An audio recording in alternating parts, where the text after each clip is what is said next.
Hoje a gente vai fugir um pouquinho de Atos. Nós temos o costume de pregar sequencialmente em Atos, né? Hoje a gente vai pregar a respeito do nascimento de Jesus. Abra sua Bíblia no Evangelho de Mateus, capítulo 1, versos 1 a 17. O primeiro texto do Novo Testamento. Mateus 1, de 1 a 17. Mateus 1, de 1 a 17, vou pedir para que os irmãos acompanhem a leitura que eu farei da palavra de Deus. Se tem alguém se perguntando se é isso mesmo, a genealogia, é isso mesmo. Acompanhe com fé a palavra de Deus. Apesar de ser uma genealogia, nós temos muito a aprender com o texto da palavra de Deus. Tudo que está escrito na palavra de Deus serve de ensino e de edificação para a igreja do Senhor. Então, acompanhe com atenção o texto que diz assim: Livro da genealogia de Jesus Cristo, filho de Davi, filho de Abraão. Abraão gerou a Isaque, Isaque a Jacó, Jacó a Judá e a seus irmãos. Judá gerou de Tamar a Pérez e a Zera. Pérez gerou a Esrom, Esrom a Arão. Arão gerou a Aminadab, Aminadab a Naasson, Naasson a Salmão, Salmão gerou de Raabe a Boaz, este de Rute gerou a Obed e Obed a Jessé. Jessé gerou ao rei Davi, e o rei Davi a Salomão, da que fora mulher de Urias. Salomão gerou a Roboão, Roboão a Abias, Abias a Asa, Asa gerou a Josafá, Josafá a Jorão, Jorão a Uzias. Uzias gerou a Jotão, Jotão a Acás, Acás a Ezequias. Ezequias gerou a Manassés, Manassés a Amon, Amon a Josias. Josias gerou a Jeconias e a seus irmãos, no tempo do exílio na Babilônia. Depois do exílio na Babilônia, Jeconias gerou a Salatiel, e Salatiel a Zorobabel. Zorobabel gerou a Abiúde, Abiúde a Eliaquim, Eliaquim a Azor. Azor gerou a Sadoc, Sadoc a Aquim, Aquim a Eliúde. Eliúde gerou a Eleazar, Eleazar a Matã, Matã a Jacó. E Jacó gerou a José, marido de Maria, da qual nasceu Jesus, que se chama o Cristo.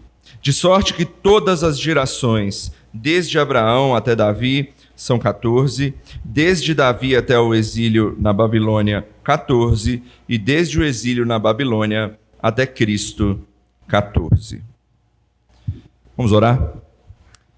Senhor, obrigado por este dia, por estarmos na Tua casa, pela leitura da Tua palavra e por podermos aprender com aquilo que o Senhor deixou registrado a nós. Nós louvamos ao Senhor por isso e pedimos que o Senhor nos abençoe e nos edifique o coração nessa manhã por meio da meditação que faremos nesse texto. É o que eu peço ao Senhor no nome de Jesus. Amém. Vou pedir para que um diácono traga água aqui para mim, por favor. Se tem gente reunida, tem história. Das várias alegrias que ser cristão nos proporciona, uma delas é fazer parte da igreja. E uma das coisas que eu mais gosto em ser igreja é justamente gente reunida com um bom propósito. Gente reunida, se juntar para cantar, como a gente participou aqui, para ouvir coisas boas e edificantes, como nós estamos agora ouvindo aqui, para se alegrar, para comer junto, como a gente comeu ali também. Tudo isso faz parte de ser igreja. E talvez seja por isso que também eu goste tanto do Natal, porque o Natal, ele potencializa tudo isso. Além da reunião que a gente faz uma bela decoração, a gente incrementa com presentes, a gente faz uma comida ainda mais gostosa e depois disso a gente simplesmente senta e desfruta o momento. E a gente faz isso relembrando histórias muitas vezes, cultivando novas histórias. Então a gente se alegra reunido ali juntos, como a gente tem feito aqui. Mas veja bem, às vezes a gente pode trocar o propósito. Às vezes a gente acha que o propósito é estar junto. E não. ter gente reunida é que deve servir para um propósito maior. Pense nisso. Nós não estamos aqui para ficar juntos. Nós estamos juntos para alguma coisa. E quando a gente entende isso, o Natal fica ainda mais belo.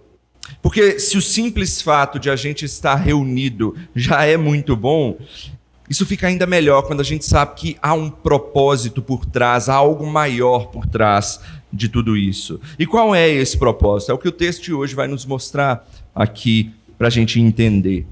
Hoje nós estamos diante do primeiro texto do Novo Testamento, mas por se tratar de uma genealogia, a gente muitas vezes negligencia, né? Nome atrás de nome e pronto, passa para frente.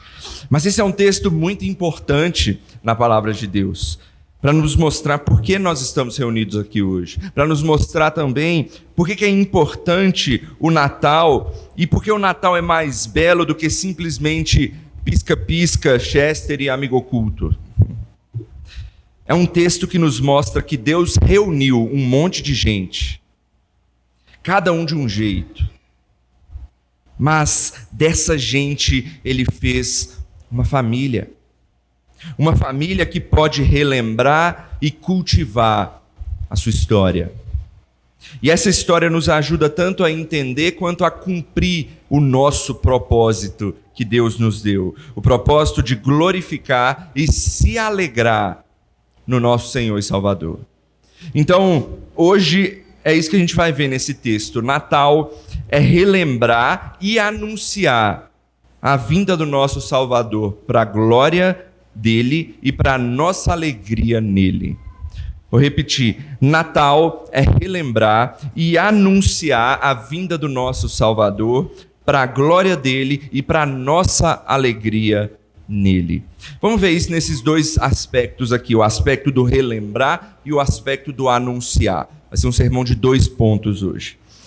Em primeiro lugar, então, a gente vai ver que Natal é relembrar as promessas cumpridas por Deus. Olha o verso 1 mais uma vez. Livro da genealogia de Jesus Cristo, filho de Davi, filho de Abraão. Algumas pessoas, estudiosos da Bíblia, ao lerem esse início, pensavam que se tratava de um título aí do livro de Mateus, já que ele vai falar da história de Jesus aqui na Terra, né?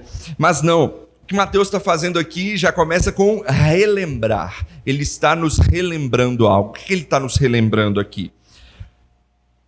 Lá em Gênesis também tem genealogias. E a primeira grande genealogia que aparece na Bíblia está lá em Gênesis 5. Não precisa abrir lá não, mas está escrito assim no início da genealogia. Este é o livro da genealogia de Adão. Está escrito lá em Gênesis 5. Na Septuaginta, que é a tradução grega do Antigo Testamento, versão bíblica que muitos autores da própria Bíblia utilizaram, né, a tradução do hebraico para o grego, as mesmas palavras são utilizadas tanto em Gênesis 5:1 quanto em Mateus 1:1. As mesmas palavras, livro da genealogia. O que muda é o nome de quem? Em Gênesis, de Adão. Em Mateus, de Jesus Cristo. E quem é Jesus Cristo? Mateus está nos lembrando, ele é o novo Adão. Ele é um novo Adão, é um novo início. É interessante, inclusive, a posição dos dois. Gênesis é o primeiro livro do Antigo Testamento. Mateus é o primeiro livro do Novo Testamento. Mateus, mais uma vez, ou então aqueles que organizaram a Bíblia estão nos ajudando aí a entender. É um novo início. Agora a gente tem um novo Adão. E fica mais significativo quando a gente vê o significado dos nomes. Na Bíblia, significado de nome é algo importante. O nome de Adão, em hebraico, significa homem. Ele era o representante dos homens no início, né? É por isso também que quando Adão pecou, todos nós pecamos com ele, porque ele era o cabeça da nossa genealogia. Ok? Mas o novo Adão tem outro nome, né? Mateus coloca aí, livro da genealogia de Jesus Cristo. O que significa Jesus Cristo? Jesus no grego, Jesus, vem de Yeshua no hebraico, ou Yehoshua, que é Jeová é a salvação. Daí o significado de Jesus ser Senhor é a salvação. E Cristo significa ungido, é a mesma palavra em hebraico para Messias, tá? Messias significa ungido.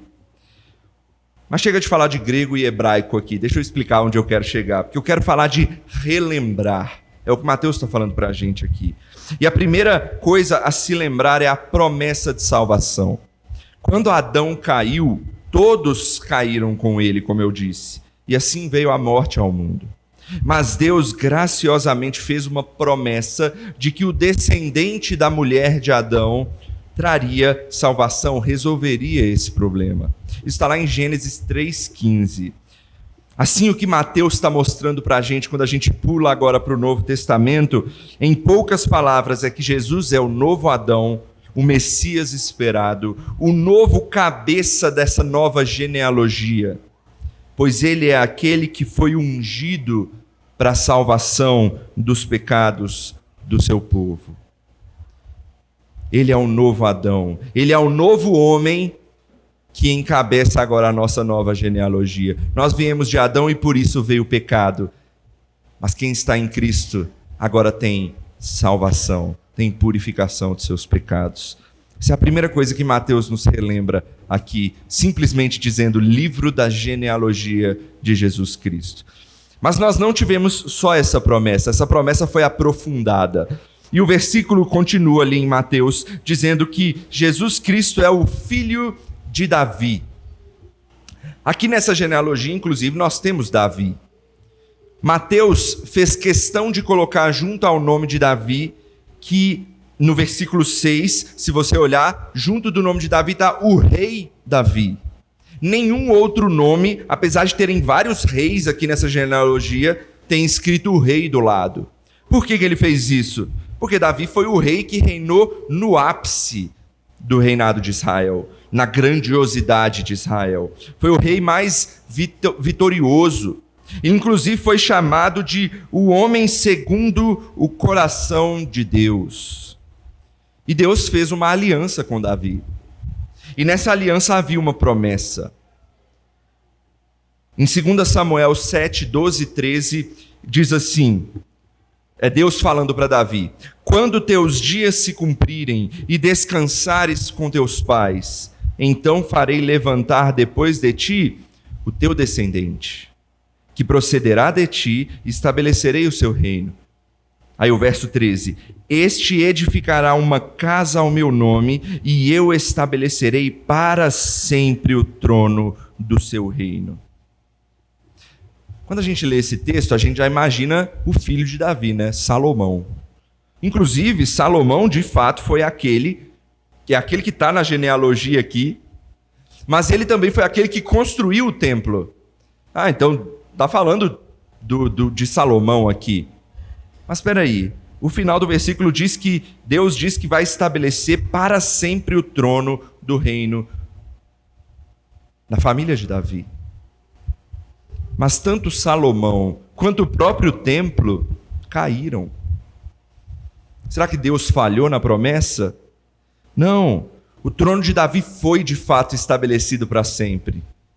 Gerações depois, lá no final, quando vem Cristo Jesus, aquele que é o próprio templo, ele é em quem nós habitamos, ele é o corpo, ele é o cabeça do corpo da igreja. Aquele que veio como o próprio templo habitar entre nós. Lembra, o templo, ele era o símbolo da habitação de Deus no meio do povo. Jesus, ele fez isso em carne e osso ao habitar entre nós. E veja, Jesus não padeceu.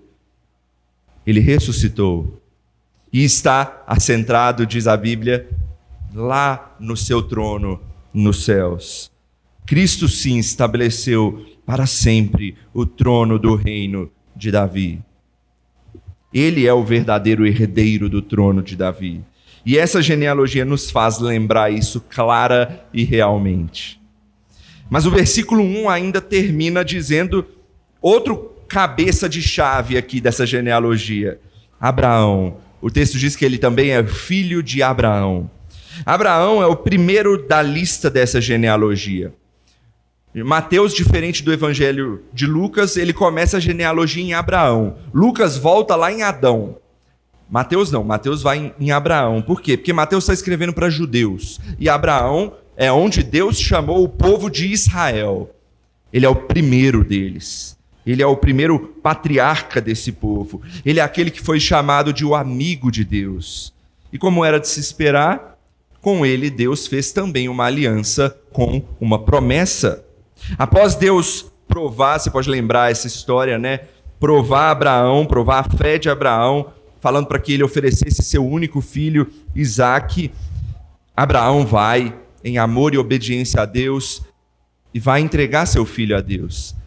Deus então para Abraão no último momento e fala: você de fato é um homem fiel a mim. E Deus ali faz uma promessa a Abraão, com a aliança que ele já tinha feito. Qual foi a promessa que Deus fez a Abraão? Está lá em Gênesis 22, 17 e 18. Diz assim: deveras te abençoarei, certamente multiplicarei a tua descendência como as estrelas dos céus e como a areia do mar, na praia do mar. A tua descendência possuirá a cidade dos seus inimigos, nela serão benditas todas as nações da terra, porquanto obedeceste a minha voz.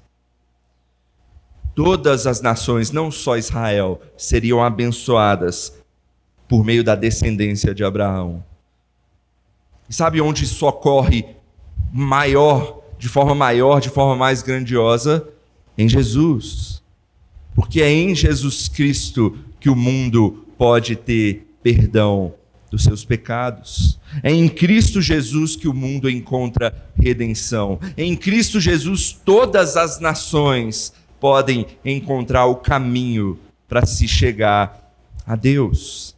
Ele, de fato, é aquele que abençoa todas as nações. Esse é o descendente de Abraão. Se tem uma coisa que a gente ama fazer no Natal, meu irmão, é reunir a família em torno da mesa e relembrar as histórias antigas. O que Mateus está fazendo aqui é relembrar as histórias antigas, simplesmente falando nomes dos grandes patriarcas.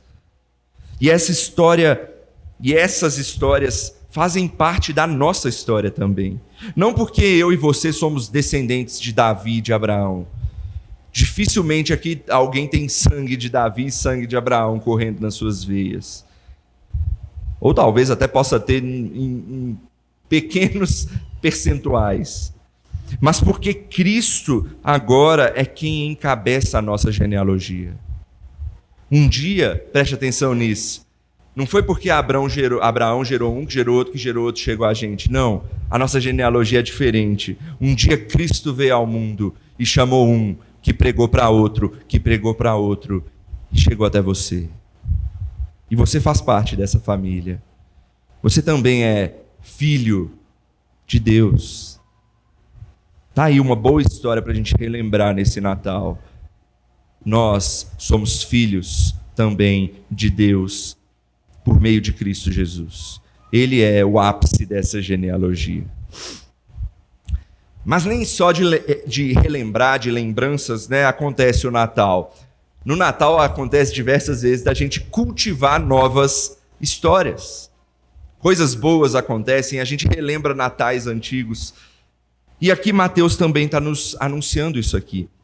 Natal, em segundo lugar, então, Natal é anunciar as boas novas de salvação em Cristo Jesus. Natal não é só relembrar, mas também é um anúncio de uma bela mensagem. Uma mensagem que salva vidas. Então, em segundo lugar, Natal é anunciar as boas novas de salvação em Cristo Jesus. E como é que a gente vê isso nessa genealogia? Mateus, ele vai colocar vários detalhes importantes que nos mostram isso ao longo do texto. Porque uma genealogia poderia ser simplesmente um nome atrás do outro. Esse gerou esse, que gerou esse, que gerou esse, que gerou aquele, e acabou. Poderia ser isso.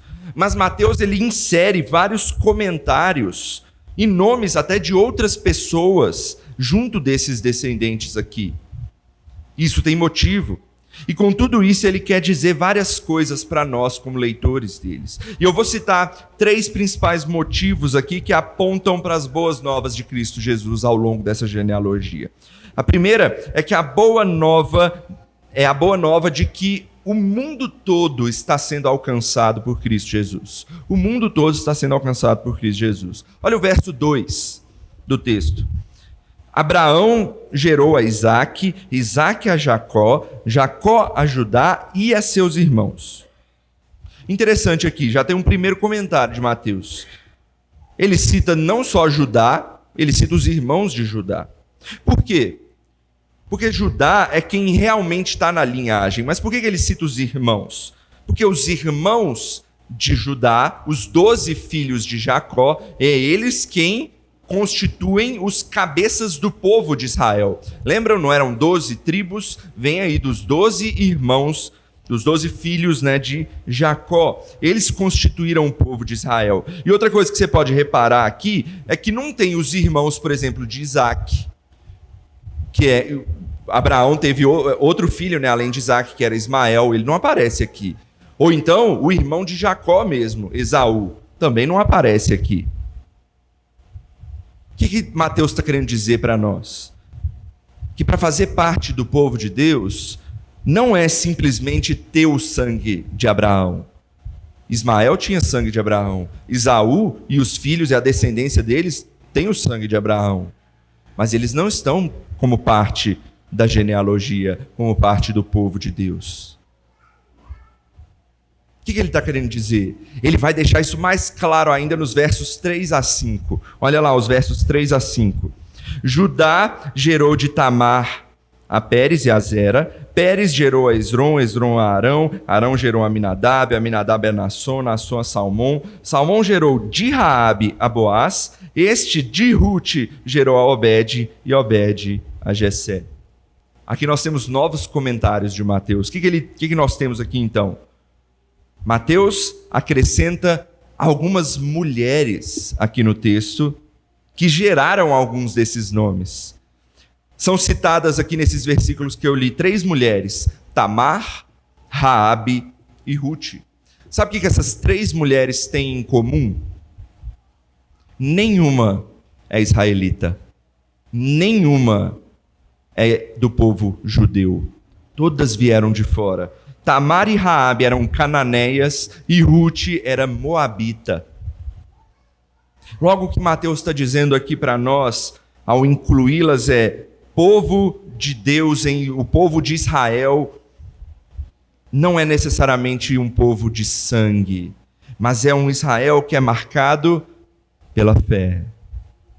Faz parte do povo aquele que é pela fé. No Antigo Testamento, fé no Deus de Israel que prometia o Messias. Para nós, fé no Messias que já veio, Cristo Jesus. Então a boa nova aqui para nós é: você quer fazer parte do povo de Deus? Creia no Messias, creia em Cristo Jesus. Você não precisa ter nascido de uma família X, basta você crer. Basta você começar um novo ramo na árvore, que é o povo de Deus. E talvez você ainda, com seus filhos, com aqueles a quem você pregue, faça ainda crescer mais ramos nessa bela árvore que é o povo de Deus. Não por sangue, mas pela fé. Um segundo motivo, então, também, pelo qual a boa nova é apresentada aqui para nós nessa genealogia, além de que Jesus está reunindo um povo no mundo inteiro, a segunda é a boa nova de que o mal é perdoado e limpo. Todo o mal é perdoado e limpo. Vou começar mostrando isso no versículo 6, mas isso está permeando toda essa genealogia. Mas vamos começar pelo versículo 6, onde isso é mais aparente. Olha lá. Jessé gerou ao rei Davi, e o rei Davi a Salomão, da que fora mulher de Urias. Interessante notar aqui 2 coisas. Primeiro, como eu já falei, apenas Davi tem o prefixo aí, o rei Davi, porque é consenso que ele foi o maior dos reis. Depois dele tem um monte de rei aí na lista, mas ele foi o maior dos reis. Foi a época mais próspera e vitoriosa de Israel. Mas em seguida, em contrapartida a esse louvável reinado de Davi, tem uma vírgula, tem uma mancha que Mateus faz questão de colocar para a gente. O filho dele que vai o suceder, Salomão, veio e ele escreve, da que fora mulher de Urias. O que ele está querendo dizer? Ele está querendo lembrar para a gente uma história triste. A história de um adultério unido a um assassinato, encabeçado pelo próprio Davi. Davi foi grandioso como rei, mas passava longe de ser perfeito. Davi teve vários erros, e esse talvez tenha sido um dos piores dele. Ele viu uma esposa de um outro homem, de longe se apaixonou, cometeu adultério, não conseguiu remediar. Para remediar, o que ele faz? Manda matar o marido dela. E então, isso está dentro da genealogia do nosso Salvador. Por isso, ele pode ter até o prefixo aqui, o rei Davi, sendo o maior dos reis da história de Israel, mas jamais ele vai poder ser chamado de o rei dos reis. Esse só o descendente dele poderia trazer. Isso nos mostra, meus irmãos, que a genealogia de Cristo está repleta de pecadores. Perfeição ou santidade não vem por sangue. Pais, seus filhos não vão ser perfeitos. Seus filhos vão errar, eles são pecadores igual vocês. Todos nós somos. Só tem um sangue que nos salva. E é um sangue que nos limpa. Cristo Jesus na cruz do Calvário. E tem outros textos, outros nomes aqui que nos lembram isso nessa história. Por exemplo, vamos voltar de novo para a história de Judá e Tamar. É uma história muito macabra essa de Judá e Tamar. Se você olhar lá em Gênesis capítulo 38, é uma história bem feia. Por quê? Vou resumir para você. Ela era uma mulher casada com um filho de Judá, essa Tamar, uma mulher cananeia. Ela não conseguiu ter descendência e o marido dela morreu. E aí, lá em Israel, tinha uma lei chamada Lei do Levirato. Ou seja, ela precisaria casar com o irmão dele para ter filho, para ter descendência. Só que o irmão dele não quis. Ele falou, eu vou ter um filho com essa mulher e ela vai ganhar um descendente que nem vai ter o meu nome, vai ser o nome do meu irmão. Então, ele não quis dar filho para Tamar. E ele morreu também depois. E ela ficou sem descendência. Então, ela falou assim, vou fazer um estratagema aqui. Ela fingiu ser uma prostituta para seduzir quem? Judá, o sogro dela, para fazer com que ele deixasse descendência a ela. Judá então coabita com ela e daí vem os filhos. Tem outras coisas erradas nessa história se você ler esse versículo 38, mas isso é um breve resumo. Judá erra muito aqui também. Mas daí vem os filhos Pérez e Zerá. Inclusive, Mateus fez questão de citar os dois filhos aí, né? São gêmeos que nasceram. Ainda que Jesus tenha vindo só de um deles, obviamente, que é Pérez. Para quê? Porque Mateus está enfatizando para a gente que mesmo em meio a uma história cheia de pecado, toda suja, há esperança de um Salvador. Há esperança de salvação. Posso citar outras histórias aqui rapidamente. Raabe que entra no povo de Deus. Antes dela ser incluída no povo de Deus, o que ela era? Uma prostituta. Após Davi, vieram reis tremendamente ruins aqui. Roboão, filho de Salomão, pensou só em si mesmo. Foi tão ruim que o reino se dividiu no reinado dele, em dois. Outros reis que aparecem aqui no versículo 8, tem um chamado Jorão. Sabe o que Jorão foi? Jorão foi um rei que ele assumiu o reinado de Judá e ele falou, eu não quero ter concorrência. O que ele fez? Matou todos os irmãos dele. Está aí na genealogia de Jesus. Depois vem um rei, lá no versículo 9, chamado Acás. Acás, ele não só fez o que era mal, ele incentivou o mal. Ele virou para as pessoas e falou assim, não, vamos construir, fundir novos ídolos aqui a Baal, e vamos incentivar o reino de Israel a adorar a Baal. Esse foi Acás. Mas sabe qual que é a beleza depois disso? Logo depois de Acás, o filho dele, Daí, olha no versículo 9, quem é o filho de Acás? Uzias gerou a Jotão, Jotão a Acás, Acás a Ezequias. Aí já tem uma nova centelha de esperança. Ezequias acabou com tudo aquilo que o pai dele fez. Jogou fora, queimou todos os ídolos. Voltou com o templo e reinstituiu o sábado. Voltou com a Páscoa, as festivais de Israel. O povo voltou a adorar a Deus. O problema é que depois de Ezequias, vem Manassés. É ruim de novo. E é em altos e baixos. A história de Israel vai se fazendo. Isso só para citar alguns. Mas toda a lista é composta de pecadores, assassinos, adúlteros, parricidas, homens que cometeram incesto, idolatrias e muito mais. Entre os patriarcas, até os grandes, Abraão errou, Davi errou, os reis erraram, homens, mulheres, todos pecaram, uns mais, outros menos, mas todos pecaram. Mas ao final do verso 16, tem a esperança final.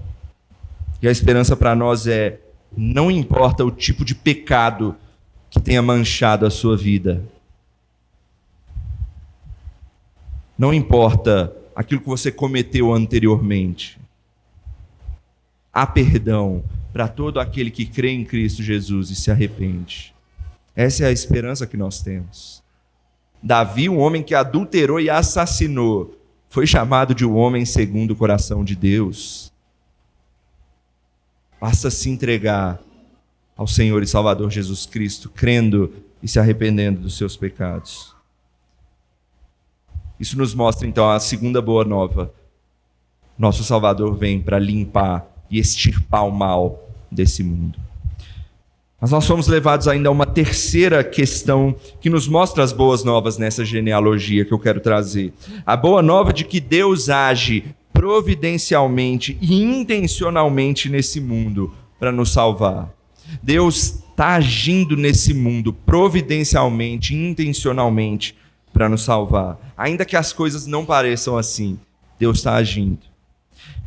Nessa lista, você já deve ter percebido, tem 4 mulheres mencionadas. Antes de Maria, né? Maria lá no verso 16. Antes de Maria tem 4. 3 nomeadas, né? Tamar, Raabe e Ruth. E uma que não põe o nome dela, mas ela é mencionada, que é Batseba, que ela é a mulher de Urias, né? No versículo 6. Todas essas 4 mulheres foram incluídas aqui nesse meio de forma providencial e inesperada por Deus. Ainda que seja por meio de pecados. Nenhuma era de uma maneira comum dessas 4 que Mateus citou. Isso é um padrão que aponta para o mais importante deles, a mais importante delas, que é a do verso 16. Olha o verso 16. E Jacó gerou a José, marido de Maria, da qual nasceu Jesus, que se chama o Cristo. Deixa eu mostrar uma coisa para vocês aqui. Em todos os versículos anteriores, entre os nomes, tem um verbo que liga esses nomes, o verbo gerar. Esse gerou aquele, que gerou aquele, que gerou aquele. Exceto no versículo 16, onde é dito, Jacó gerou José, marido de Maria, mas não diz que ele gerou Jesus. Diz, da qual veio Jesus. Tem algo inesperado, providencial, intencional sendo feito aqui por Deus. Jesus é incluído na lista por Maria, mas ela não fica grávida de José. Ela vem do próprio Deus, ele vem do próprio Deus. Ela fica grávida pelo poder do Espírito Santo. Ou seja, é o próprio Deus vindo ao mundo. Era plano de Deus que Jesus viesse. Porque se ele não tivesse vindo, todos os pecados que foram cometidos por esses homens dessa lista os teriam levado à perdição. E tal como com cada um de nós também. Deus então providencialmente, intencionalmente age na história. Mais uma vez. E ainda há outra bela intervenção para a gente notar aqui nessa parte. Muitos questionam que essa genealogia ela termina em Jesus, antes de Jesus é em José. Mas se Jesus veio de Maria, então como é que Jesus é da família de José? Muitos questionam isso. A resposta é, legalmente Jesus é sim herdeiro de José. No judaísmo isso era comum, ele assumiu. Então legalmente ele é herdeiro de José.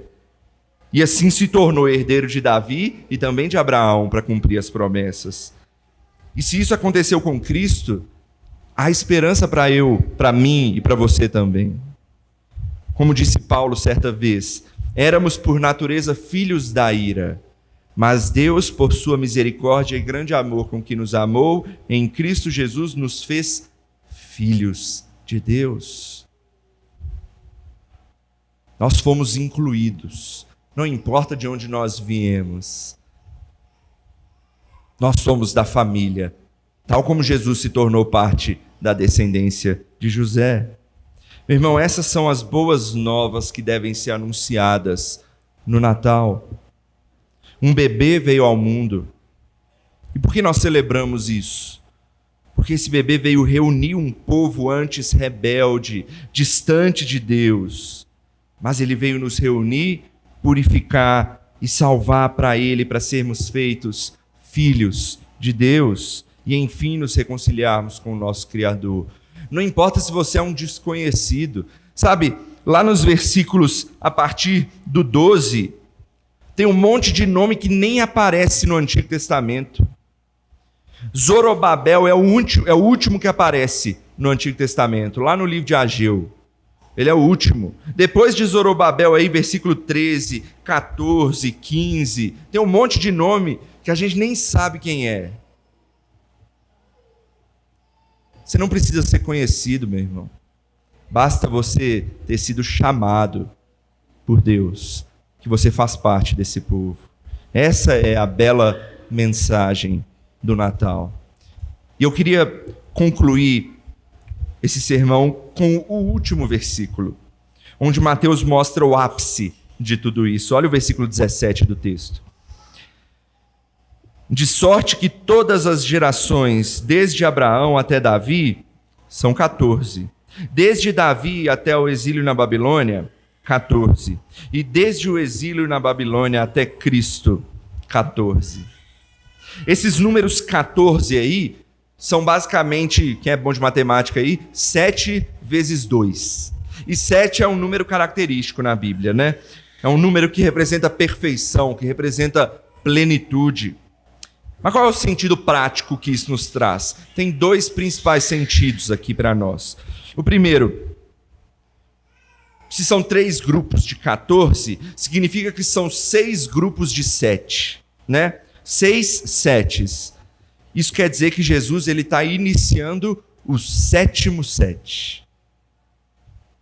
Ou seja, Jesus é a plenitude da plenitude. Ele é a perfeição perfeita. Ele é o ápice. Ele é o que se espera. Daí dizer que ele é o alfa e o ômega, o princípio e o fim, o centro de tudo, para o qual tudo aponta. Ele é o 7º sete. Ele é a perfeição que nos era esperada.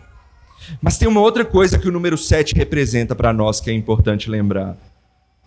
Olha para os dias da semana. Qual é o 7º dia? É o dia do descanso.